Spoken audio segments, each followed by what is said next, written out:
Callum, if you can you try and sum up what the last 2 or 3 days have been like for you? Yeah, it's surreal. Like it's still not sort of sunk in yet for me, but no, it's an amazing feeling. Like to be champions. I've never obviously won a title, and it's pretty much my first year in senior football. So I'm really happy. You had quite a lot of messages from friends and family. Yeah, I think the phone almost overheated yesterday, but no, I've just managed a few days time. I've still got a few to reply to, but yeah, I'm getting around to it. How many times have you watched that winning goal back? It's been honestly I've seen it 1,000 times again. I think both my goals from back in November as well. Both of them I must have watched like 1,000,000 times each. But no, it's amazing. Like the chance of that happening and me just being through, like it's just really good. I know it's probably all like a bit of a blur, but can you remember like what you're thinking when you start to cross the halfway line? You can see there's no goalkeeper in. Yeah. What really is going through your head? Yeah, I think the first couple touches I was sort of I thought there was a keeper still in goal because I never saw. I think I was speaking to Cal when the keeper was coming up into the box, so I never actually realised that there was a keeper in goal. So I'm thinking like, about the sweaty, about I'm gonna have to make sure I get this right, but as soon as I got a bit closer, I looked up and I was like, there's no keeper, and it's just a joyful moment. Celebrations? Yeah. How were they? Oh, it was crazy. It was hectic. I don't think I could see for a good 30 seconds, but no, it was really, everyone was just ecstatic.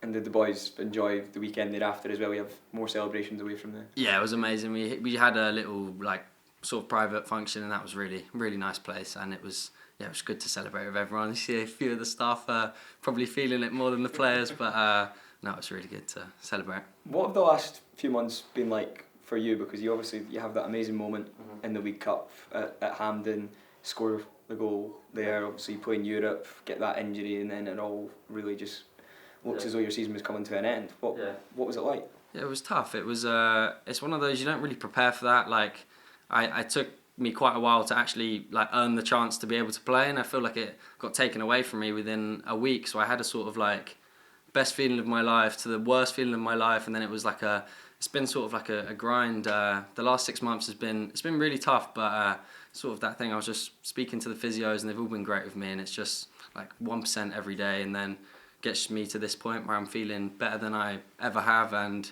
I'm really happy with where I am at the moment. It was Martin O'Neill who gave you that big opportunity in his first spell, brought you back in I guess the biggest game of the season.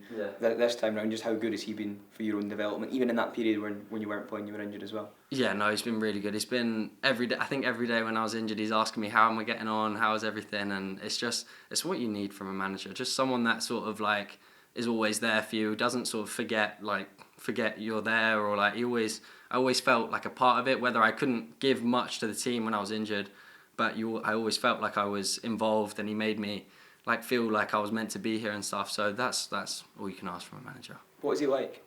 Martin, he's so funny as well. Like I don't think obviously you guys probably see it as well in his interviews and stuff, but in the meetings he's amazing. Like he knows how to sort of calm us down and get us ready for games. Like he knows when to get onto us a little bit, and then when to sort of like heighten the mood and stuff. So he's amazing with it. I think he's just he knows what he's doing, and he's obviously one of the best at his job, and he's amazing. If you had the chance to speak to Callum Osmand 1 year ago when he's leaving Fulham, what would you say to him?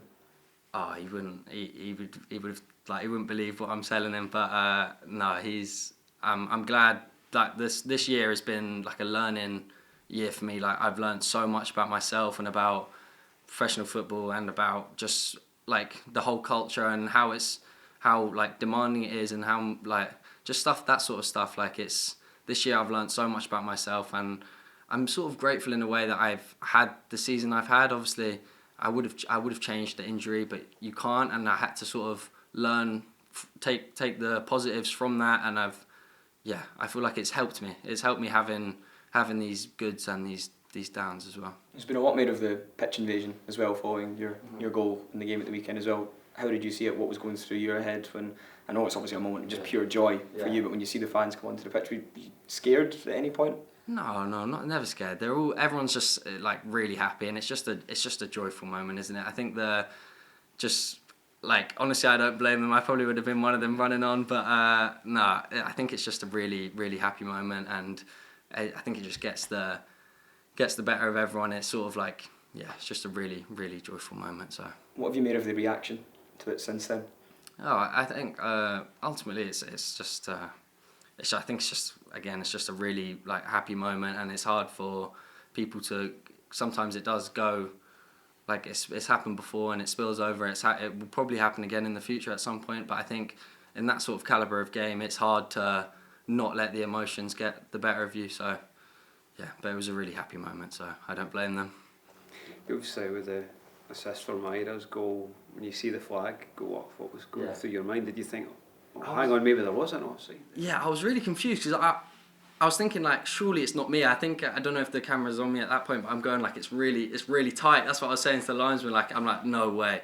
But I think that's the one time you need VAR in those one time you're like you actually need it to help you. But no, I thought I sort of knew I was onside, so I was a bit confused at because I remember when I made the little run, I sort of knew someone was next to me. So I was like, if it's not this guy, then someone further back it must have been. But yeah, no, I sort of knew it was close. Confident the referee's going to point to the spot. Brilliant. After these experiences, and obviously another big one to come this weekend, can you kind of see that path to becoming someone who's more regularly involved and starts to become a big part of this team?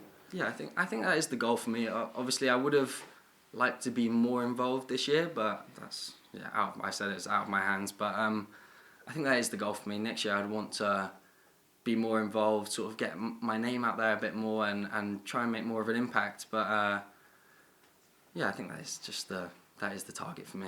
Are there guys in this squad that you would look up to, or maybe kind of seek out to chat to about kind of the way that path is going to look for you? Yeah, I think obviously I speak to the coaching staff and they tell me what they want from me and what I think that is a conversation I'm gonna have again. I have these conversations a lot just with how it looks for me and what the sort of plan is for me.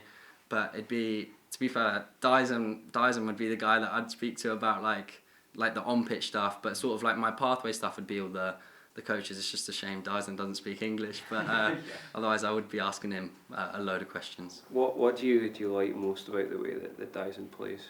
It's just his to me he doesn't seem like a real sort of like footballer. Like he's just a robot. Like he's like constantly every time. I honestly I don't know how he does it. I need to sort of get his diet plan or something from him. But no, he's fantastic. I don't think there's a player like him in world football that does what he does, and like he just offers something completely different to anyone else. And it's just his determination is like what I really look up to. I'm going to take you back. You obviously had a lot of, you talk about highs and lows you've had to experience this year, probably higher than any day and lower than a lot of people at the same time with the injury. What was more difficult though when you came up and maybe weren't kind of getting into the first team or that injury as well? Was it just different in certain ways? Yeah, I think it is very different because obviously I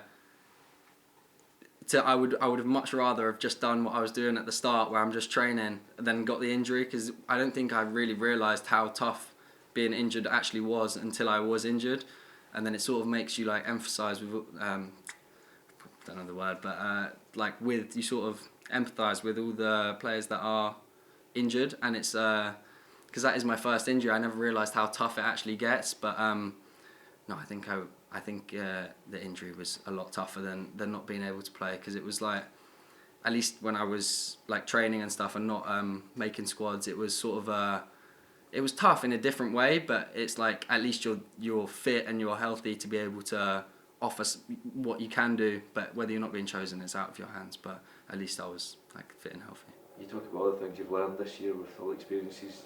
Do you feel you've grown up a lot over the past 12 months? You feel like a different person yourself, almost? Yeah, I feel like that's a big part of growing up is the experiences. Like, I feel like you can have feels like I've had about 10 years in a year of football, but no, I feel like it does really sort of mature you and help you grow as a person, like having all these experiences. And a lot of people who come from elsewhere to play for Celtic say they don't quite realise how big the club is. And have you discovered that, especially with scoring against Rangers at Hampden and what happened on Sunday as well? Yeah, if I'm honest, when I first came up, I didn't realise how big of a club Celtic actually is, and then when you're up here, you just realise it's a whole new world, and it's another level up here. I don't think there's probably not a bigger club in the world in terms of like just everything, and it's very full on, and you sort of have to take it like by the scruff of the neck, otherwise you're gonna sort of